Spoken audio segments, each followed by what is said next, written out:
আওয়ামী লীগের ষড়যন্ত্র এবং মিথ্যাচার। আওয়ামী লীগ এটা বলতেছে বিএনপি জামাত শিবিরের আন্দোলন।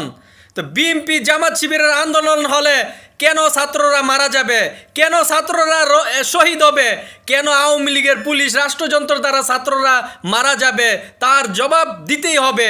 এই ছাত্রদের উপর যে গণহত্যা চালিয়েছে এটার বিচার করতেই হবে বাংলার জনগণকে। তার কারণে আওয়ামী লীগ বলতেছে এটা বিএনপি জামাত শিবিরের আন্দোলন। তাহলে ছাত্ররা কেন মারা গেল, ছাত্ররা কেন মারা গেল, ছাত্রদেরকে কেন শহীদ করা হলো? যদি বিএনপি জামাত শিবিরের আন্দোলন হয় তাহলে বিএনপি জামাত শিবিরকে গ্রেফতার করতেছে তারা, তাহলে ছাত্রদেরকে কেন গ্রেফতার করতেছে? ছাত্রদের উপর কেন এই মামলা দিতেছে? ছাত্রদেরকে কেন নির্যাতন করতেছে?